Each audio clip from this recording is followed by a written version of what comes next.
आप सभी को मेरा नमस्कार। मैं डॉक्टर मनीष त्रिपाठी, आपका प्रिंसिपल बाबा जीत नारायण चंद फार्मेसी कॉलेज बनकटा गोला बाज़ार गोरखपुर से। और आज से हम लोग डिप्लोमा इन फार्मेसी के सिलेबस को पढ़ना शुरू करेंगे। ये यूट्यूब वीडियो मैं इसलिए बना रहा हूँ कि अगर आप डिप्लोमा इन फार्मेसी के स्टूडेंट हो, चाहे वो फर्स्ट ईयर के हो या सेकेंड ईयर के, ये वीडियो आपके एग्ज़ामिनेशन में बहुत काम आने वाली है। ये एक बार ही मैं रिकॉर्ड कर रहा हूँ। मैं कोशिश करूँगा कि एक वीडियो में आपको एक चैप्टर रिकॉर्ड करके दूँ, और उस चैप्टर को पढ़ने के बाद जब भी आप ऑफलाइन क्लासेस में आओ तो पहले आप उस चैप्टर्स को वीडियो में देखो, और उसके बाद जब क्लास में आओ तो आप एक नेक्स्ट लेवल की बात करने के लिए क्लास में आओ, क्योंकि एक सब्जेक्ट के लिए आपको 40 मिनट मिलते हैं।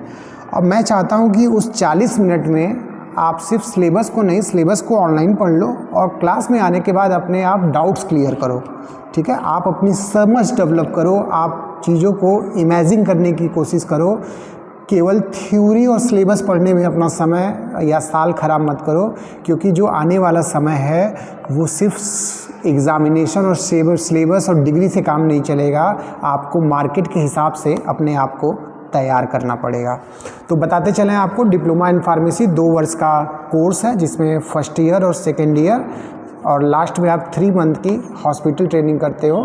तो फर्स्ट ईयर में आपको 5 सब्जेक्ट पढ़ने पड़ते हैं और सेकेंड ईयर में आपको करीब 6 और एक एडिशनल सब्जेक्ट आपको पढ़ना पड़ता है। तो टोटल जो है 12 सब्जेक्ट आपको 2 वर्ष में कंप्लीट पढ़ाई करने हैं। तो फर्स्ट ईयर के 5 सब्जेक्ट का नाम है फार्मास्यूटिक्स। हर सब्जेक्ट के आप फर्स्ट ईयर में जो भी आप सब्जेक्ट पढ़ोगे उनके आपको प्रैक्टिकल भी पढ़ने हैं। तो 5 थ्योरी और 5 प्रैक्टिकल, 10 चीज़ें आपको पढ़नी है। तो पहले सब्जेक्ट का नाम है फार्मास्यूटिक्स, दूसरे सब्जेक्ट का नाम है फार्मास्यूटिकल केमिस्ट्री, तीसरे सब्जेक्ट का नाम है फार्माकोग्नोसी और चौथे सब्जेक्ट का नाम है human anatomy and physiology and last subject का नाम है सोशल फार्मेसी। तो इस वीडियो सेशन में सिर्फ हम सिलेबस का डिस्कशन करने जा रहे हैं। और अब आपको, जैसे कि मैं सबसे पहले ह्यूमन एनाटॉमी एंड फिजियोलॉजी का जो सिलेबस कवर करूंगा, उसमें पहला चैप्टर से लेके 15वें चैप्टर तक के वीडियोस 15 लेक्चर्स में आपको डिलीवर किए जाएंगे। और आपकी रिस्पॉन्सिबिलिटी होगी कि आप इस वीडियो को देखने के बाद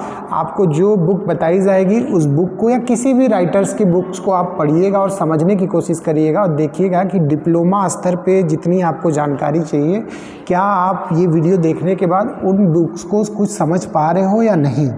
ठीक है, तो बुक और मेरे वीडियो क्लासेस से आपको बहुत सारी चीज़ें क्लियर हो जाएगी एग्ज़ाम क्वालिफाई करने के लिए। और जो आप कॉलेज आइएगा ऑफलाइन में, तो आप अपने टीचर से और मुझसे भी वो चीज़ें पूछने की कोशिश करिएगा जो चीज़ें आपको नहीं समझ में आई, और आप इसको बार बार रिपीट और रिवाइज करके भी इस वीडियो को देख सकते हो। ये इंट्रोडक्टिव वीडियो आपके पास हमेशा आपके यूट्यूब पे अवेलेबल रहेंगे।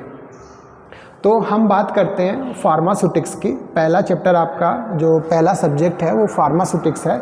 बेसिकली इसमें आपको पहले चैप्टर में फार्मेसी प्रोफेशन इंडिया में कब आया, कैसे आया, उसकी हिस्ट्री क्या है, ये पढ़ना है। उसका फार्मेसी एजुकेशन में क्या रिलेशन है, हिस्ट्री का, फार्मेसी की हिस्ट्री क्या रही, एजुकेशन में कब कौन सा एजुकेशन आया, D pharma, B pharma, M pharma, pharm D, इन सारी चीज़ों की जानकारी आपको मिलेगी। कौन कौन सी इंडस्ट्री कब कैसे डेवलप हुई ये भी आप समझोगे। फार्मेसी प्रैक्टिस एक शब्द आता है, जैसे कि आपने सुना होगा फार्मेसी प्रैक्टिस 2015, है ना। तो ये क्या है फार्मेसी प्रैक्टिस, रेगुलेशन, प्रैक्टिस क्या होती है फार्मेसी की, ये सारी चीज़ें आप करोगे। जैसे हमने जो दवा के डॉक्टर का कॉन्सेप्ट किया है, उसमें बेसिकली हमारा जो यूनिक कॉन्सेप्ट है, जो यूनिक वर्क है काम करने का, वो है हमारी pharmacy practice services.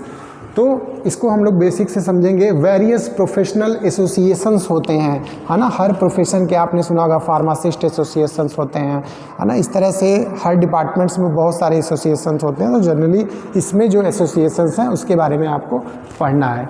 Pharmacy as a career, अगर आप डिप्लोमा करते हो, बैचलर करते हो, फॉर्म डी करते हो, एम फॉर्म या पीएचडी, तो आप किन किन सेक्टर्स में जॉब कर सकते हो, है ना, या स्टार्टअप कर सकते हो, इनोवेशन या एंटरप्रेन्योरशिप कर सकते हो, ये सारी चीज़ें आपको यहाँ से समझ में आएगी। देखिए, ये सिर्फ सिलेबस है। जब तक आप सिलेबस नहीं समझोगे, अपने सब्जेक्ट को नहीं समझोगे, अपने जो भी आपको पढ़ाई करनी है उसको समझोगे नहीं, तब तक आप जो है उसकी डीप नॉलेज को नहीं समझ पाओ, क्योंकि मान लो टीचर अभी पैकेजिंग मटेरियल पढ़ा रहा था, आपको पता ही नहीं है कि किस सब्जेक्ट की पैकेजिंग मटेरियल पढ़ाई जा रही है और कौन सा टॉपिक है, कहाँ से है, तो आपको समझने में क्या होगा, दिक्कत होगा। तो आपको इसलिए ये जानना ज़रूरी है। फार्माकोपिया क्या होता है? फार्माकोपिया जो होता है बच्चों, जब ड्रग बनती है, आपने देखा होगा कि जो भी आप मेडिसिन देख लो, जैसे कि महासेफ देख लेना या कोई भी ब्रांड की दवा उठा लेना, उसमें देखना फार्मूले के बगल में IP, BP या USP लिखा होता है। ज़्यादातर आप जो इंडिया में ड्रग्स देखोगे उस पर IP लिखा होता है, उसको बोलते हैं इंडियन फार्माकोपिया। ठीक है, इस फार्मा, जैसे कि आपके धर्म में एक ग्रंथ की किताब होती है, तो हमारे फार्मेसी की जो एक्चुअली ग्रंथ है जिसमें मैन्युफैक्चरिंग की पूरी नॉलेज दी गई है, हर इंडस्ट्री उसी मैन्युफैक्चरिंग प्रोसेस को फॉलो करके ड्रग बनाती है, उसी को हम क्या बोलते हैं, फार्माकोपिया। तो ये सारी फार्माकोपिया, IP मतलब इंडियन, BP मतलब ब्रिटिश, USP मतलब यूनाइटेड स्टेट, NF मतलब एक फार्मूलरी होती है, नेशनल फार्मूलरी ऑफ इंडिया, जहाँ से IPC बनती है, इंडियन फार्माकोपिया कमीशन गाज़ियाबाद, वहीं से नेशनल फार्मूलरी बनाई जाती है। और नेशनल फार्मूलरी जो होता है उसमें सारी डिटेल दी होती है कि ड्रग की कैटेगरी क्या है, डोजेज क्या है, किन किन फॉर्म में ड्रग आती है, प्रेगनेंसी में सेफ़ है या नहीं है, सारी डिटेल्स जो डॉक्टर्स और नर्सेज को काम आती है और आप फार्मासिस्ट को भी काम आती है, वो सारी डिटेल दी रहती है। तो अगर आप प्रैक्टिस में हो, फार्मेसी प्रैक्टिस में हो, तो आपको नेशनल फार्मूलरी पढ़ना बहुत इंपॉर्टेंट है। और अगर आप इंडस्ट्री में जाके जॉब करते हो तो आपको फार्माकोपिया की जानकारी होना बहुत ज़रूरी है। तो ये बेसिक चैप्टर्स हैं। उसके बाद एक्स्ट्रा फार्माकोपिया आती हैं, ठीक है, इसके बारे में भी आप पढ़ेंगे। कुछ साइलेंट फीचर्स, कुछ स्पेशल बातें आपको इंडियन फार्माकोपिया की बताई जाएंगी, वो भी आप पढ़ते चलोगे। तेज़ी से चलते हैं क्योंकि सिलेबस 5 सब्जेक्ट का आज कवर करना है। पैकेजिंग मटेरियल की बात करें तो पैकेजिंग मटेरियल आप समझ रहे हो, टैबलेट, सिरप, सबकी पैकेजिंग मटेरियल अलग अलग तरह की आती है। तो टाइप्स, सिलेक्शन क्राइटेरिया क्या होता है हमारा पैकेजिंग मटेरियल का, एडवांटेज डिसएडवांटेज ऑफ ग्लास, जो ग्लास मटेरियल आते हैं, है ना, जो हम लोग सिरप को ग्लास में रखने का काम करते हैं, दिखता है ना, सिर्फ ग्लास में होते हैं, अंबर कलर का ग्लास होता है, ट्रांसपेरेंट भी ग्लास देखे जाते हैं। तो उसका लॉजिक क्या है, किस तरह से सेलेक्ट करते हैं, सब कुछ पढ़ाया जाएगा। प्लास्टिक, मेटल, रबर जैसी पैकेजिंग मटेरियल कब कैसे यूज करते हैं, कैसे सेलेक्ट करते हैं, वो सारी चीज़ें यहाँ पे समझाई जाएगी। फार्मास्यूटिकल एड्स, फार्मास्यूटिकल एड्स वो चीज़ें होती है, क्योंकि जो देखो, एक बात होती है ड्रग और एक होती है मेडिसिन। क्या ड्रग और मेडिसिन? ड्रग क्या होती है, एक्चुअल API उसी को बोलते हैं, एक्टिव फार्मास्यूटिकल इंग्रेडिएंट, वो मेन कंपोनेंट होता है। जैसे paracetamol is the main component API of the drug, वो API है। लेकिन जब उसको मेडिसिन बनाया जाता है, देखते हो कि पैरासीटामॉल का कलर भी चेंज हो सकता है ना, कुछ बल्क बनाने के लिए, क्योंकि 500 mg तुम ऐसे उठा के खाने में तुमको दिक्कत होगी, तो उसको बल्क बनाया जाता है। तो मेडिसिन में बहुत सारी चीज़ें, सिरप में जैसे कि देखते होगे स्वीटनिंग एजेंट, फ्लेवर आजकल आ रहा है ऑरेंज फ्लेवर, तो ये सारी चीज़ें क्या होती हैं, फार्मास्यूटिकल एड्स के अंतर्गत आती है, जिनको ऑर्गेनोलेप्टिक बोलते हैं, जिसमें कलरिंग, फ्लेवरिंग और स्वीटनिंग एजेंट यूज किए जाते हैं। प्रिजर्वेटिव जैसे सिरप्स वगैरह हैं, तो आप देखते होगे उसको 2 साल तक रखने के लिए हमको क्या करना पड़ता है, प्रिजर्वेटिव यूज करना पड़ता है। तो वो चीज़ें हम यहाँ पे देखेंगे उनके बारे में। यूनिट ऑपरेशन मतलब कि, यूनिट ऑपरेशन मतलब आप जब जाओगे तो बहुत सारे जो ड्रग की मैन्युफैक्चरिंग की जाती है, तो उसके कई सारे स्टेप्स होते हैं, कई सारे प्रोसेस होते हैं। जैसे कि उनके सारी मशीनरी के बारे में बताया कि किस प्रिंसिपल पे ड्रग को बनाया जा रहा है, कंस्ट्रक्शन वर्किंग कैसे किया। जैसे मान लो कोई पाउडर तुमको मिल गया, रॉ मटेरियल मिल गया, अब उसका साइज एक बार देखते हो ना, पाउडर जो पाउडर्स आते हैं या फिर टैबलेट्स आते हैं, उनकी साइज़ कितनी अच्छी होती है, एक यूनिफॉर्म साइज़ होती है। वो कैसे होती है, यूनिट ऑपरेशन की वजह से, क्योंकि उनका हैमर मिल और बाल मिल के थ्रू साइज़ रिडक्शन किया जाता है, छोटा किया जाता है, साइज़ का सेपरेशन किया जाता है। जैसे आप घर में देखे होंगे लोग सीविंग करते हैं, आटा चालते हैं, है ना, तो वो कैसे करते हैं, उससे क्या होता है, पार्टिकल साइज, एक साइज के जो पार्टिकल्स होते हैं वो थाली में आ जाते हैं। सेम उसी प्रकार से हम साइज सेपरेशन करते हैं, जिसके लिए सीविंग और साइक्लोन सेपरेटर्स इसमें दी गए। सारी इसकी यूनिट ऑपरेशन की प्रिंसिपल, कंस्ट्रक्शन, वर्किंग कैसे करता है, ये सारी चीज़ें पढ़ेंगे। लैब में छोटे स्तर पे देखोगे, इंडस्ट्री में जाओगे तो बड़े स्तर में आपको देखने को मिलेगा। उसके बाद मिक्सिंग होती है। मिक्सिंग मतलब क्या होता है, डबल कोन ब्लेंडर आते हैं, टरबाइन मिक्सर, जैसे आपके होते हैं ना मिक्सर्स आते हैं, जूसर्स आते हैं, है ना, इसी प्रकार से ड्रग की मिक्सिंग करने के लिए बड़े बड़े आपके डबल कोन ब्लेंडर, टरबाइन मिक्सर, ये सारी चीज़ें आती हैं। तो आप लोग इन सब्जेक्ट, जब आपको ये चैप्टर पढ़ाया जाएगा तो आपकी फैकल्टी इसको, मैं खुद ऑनलाइन आपको इन सारी चीज़ों को अच्छे से बताऊँगा ये कैसे काम करते हैं। ठीक। फिल्ट्रेशन थ्योरी या फिल्ट्रेशन, मेम्ब्रेन फिल्ट्रेशन मतलब कोई चीज़ लिया और मान लो वो साफ़ नहीं है या कुछ भी है तो उसको फ़िल्टर कैसे करना है।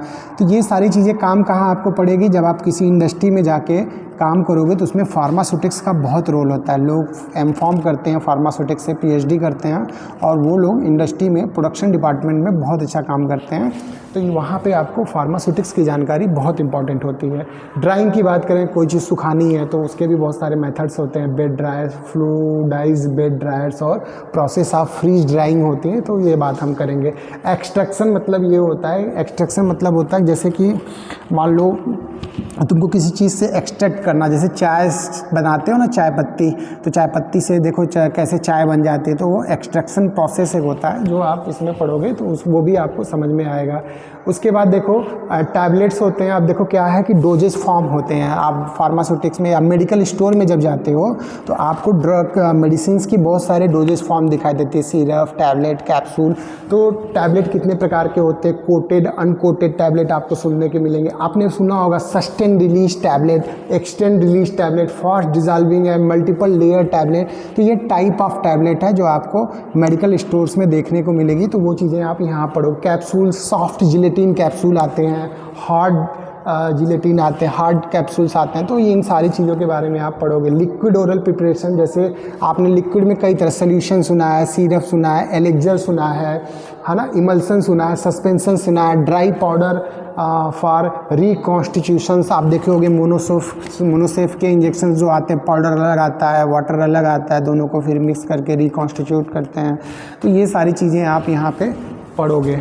टॉपिकल प्रिपरेशन जो स्किन्स के ऊपर जो लगाए जाते हैं उनके कई, जैसे ऑइंटमेंट, क्रीम। ऑइंटमेंट अलग तरह का होता है, क्रीम अलग होता है, पेस्ट अलग होता है, जेल अलग होता है, लिनीमेंट अलग होते हैं, लोशन अलग होते हैं, सपोजिटरीज अलग होते हैं, पेस्ट्रीज अलग होते हैं। नेज़ल प्रिपरेशन आती हैं वो भी टॉपिकल में आती है। ईयर प्रिपरेशन जो आती हैं वो भी टॉपिकल्स में आती है। तो इन सारी चीज़ों के बारे में आप पढ़ोगे। कुछ पाउडर एंड ग्रैन्यूल्स, पाउडर्स और ग्रैन्यूल्स भी कई तरह का आते हैं, जैसे डस्टिंग पाउडर अलग तरह का आता है, इंसुफ्लेशंस अलग आते हैं, इफरवेसेंट पाउडर जो आप डालते हो पानी में बुलबुले फेंकने लगते हैं, जैसे कि इनो आपने देखा होगा, वो चीज़ें आप यहाँ पढ़ोगे। इफरवेसेंट ग्रैन्यूल्स भी आते हैं, तो इनके बारे में हम लोग पढ़ेंगे। Sterile formulation, injectables, eye drops और आई ऑटोमेंट जो आते हैं उनके बारे में हम लोग पढ़ेंगे। इम्यूनोलॉजिकल प्रोडक्ट जैसे वैक्सीन्स होते हैं, टॉक्साइड्स होते हैं, सेरा होते हैं, तो इन सब के बारे में, इनका मैन्युफैक्चरिंग कैसे होता है, क्या करती हैं, कैसे बनती हैं, तो थोड़ी बहुत बेसिक इनके बारे में हम लोग पढ़ेंगे। और फार्मास्यूटिक्स में एक चीज़ हमें 6वां चैप्टर में पढ़ना, basic structure, layout, section and activity of pharmaceutical manufacturing plant and quality assurance. देखो जब आप किसी जैसे मेडिकल स्टोर में जाते हो तो मेडिकल स्टोर में देखते हो 120 स्क्वायर फीट की एरिया होती है, वहाँ काउंटर्स होते हैं, कंप्यूटर होते हैं, सिरप के अलग रैक बने होंगे, टैबलेट्स के लिए अलग बने होंगे, पाउडर्स अलग, बॉटल्स अलग, सर्जिकल आइटम अलग, नारकोटिक्स अलग रखे रहेंगे, फ्रीज होते हैं, फ्रिज के जो ड्रग्स होते हैं वो अलग रखे रहते हैं। तो जब आप किसी मैन्युफैक्चरिंग इंडस्ट्री में जाते हो तो उसकी भी एक लेआउट, जैसे घर का भी एक लेआउट होता है, उसी तरह के जो मैन्युफैक्चरिंग यूनिट्स होती हैं उनका एक लेआउट होता है, ठीक है। उस लेआउट में आपके प्रोडक्शन एरिया होते हैं, पैकेजिंग एरिया होते हैं, स्टोरेज एरिया होती है, रॉ मटेरियल एरिया होता है, quality control and quality assurance departments होते हैं। क्वालिटी कंट्रोल में आपके सारे जो प्रोडक्ट बनते हैं उनकी जांचें की जाती हैं, जांच करने के बाद क्वालिटी एश्योरेंस डिपार्टमेंट उसको एश्योर्ड करता है कि हाँ ये प्रोडक्ट मार्केट में जाने के लायक है या नहीं है। ये सारी चीज़ें हम लोग पढ़ेंगे। जीएमपी, गुड मैन्युफैक्चरिंग प्रैक्टिस के बारे में भी हम लोग पढ़ेंगे। नोवेल ड्रग डिलीवरी सिस्टम, जो नोवेल ड्रग डिलीवरी सिस्टम मतलब जो पुराने ट्रेडिशन थे, अब नए नए तरीके क्या आ रहे हैं। ड्रग डिलीवरी सिस्टम मतलब आपके शरीर में दवा टारगेट तक पहुंचाने के लिए जो नई नई चीज़ें आ रही हैं उन्हें बोलते हैं नोवेल ड्रग डिलीवरी सिस्टम। बहुत इंपॉर्टेंट टॉपिक है, वो भी हम लोग डिप्लोमा के फार्मास्यूटिक्स में पढ़ेंगे। तो ये आपका एक सब्जेक्ट का सिलेबस हो गया जिसको बोलते हैं हम लोग फार्मास्यूटिक्स। तो इसी प्रकार से हमें आगे भी दूसरे सिलेबस को भी देखना है। तो जस्ट हम लोग नेक्स्ट वीडियो वाले में मैं आपको नेक्स्ट सिलेबस का अपलोड करता हूँ। Thank you very much. Wait for next video.